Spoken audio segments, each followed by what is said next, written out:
Hi, it's Michael Weber, Artistic Director of Chicago's Porch-like Music Theater, with this edition of Cole Porter in Hollywood.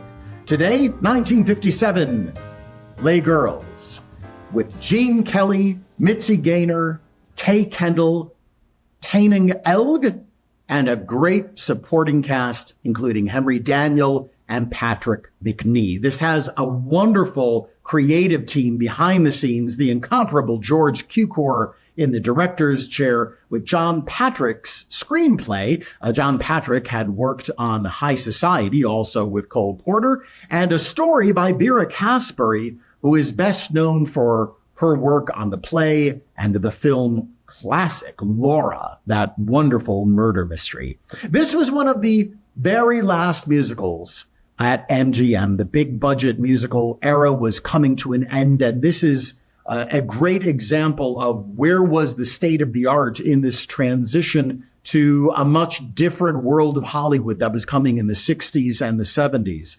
This is an unusual story, a Rashomon kind of story of what is the truth. Three chorus performers who work with Gene Kelly in sort of French vaudeville, and they are years later found to be in a court case because one of them has written a tell-all book.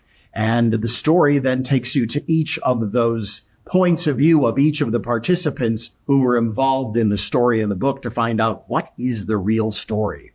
This is an unusual musical in that the plotting is very, very adult by what we think of as those wonderful Judy Garland, Mickey Rooney era of musicals. This has musical numbers that and relationships that are a little bit more cutting edge. They're not the friendliest people, the happiest people, but a lot of this is the interpretation of what people thought of those people. So it allows the audience to really have their opinion of what they're seeing and what is actually the truth of the story. It's a musical set in France, and having Cole Porter write your music and lyrics is one of the very smart things that one would want to do. But this was, of course, late career Cole Porter. He was very ill at the time. He did say afterwards that he didn't really think this was his best work, but there is some terrific music and lyrics in this show. One of the great songs, We're Ladies in Waiting, sung by those ladies in 18th century costumes.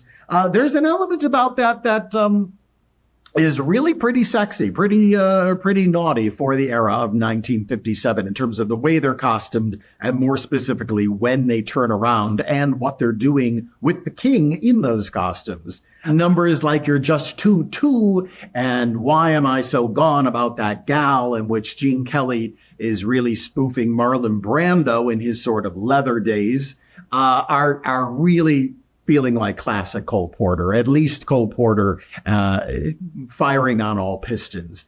The rest of the score is enjoyable while it may not be top-notch, and the film is very unique and an interesting exit to the great era of the MGM musical. But it's certainly worth your time to watch Gene Kelly in one of his very last performances as a leading, dancing, singing man in music theater films.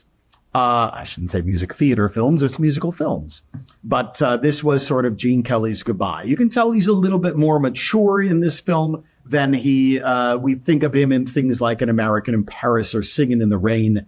And it's got a great cast and beautiful, sumptuous MGM production values. So those make it well worth your time. And it's a great examination of the era of the movie musical, the era of Cole Porter, the career of Gene Kelly at the very end. Les Girls, 1957. You'll enjoy it.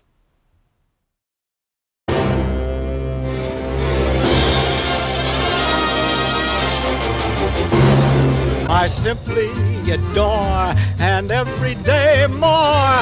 Les girls, les girls, les girls. Girls, girls, girls, girls, girls.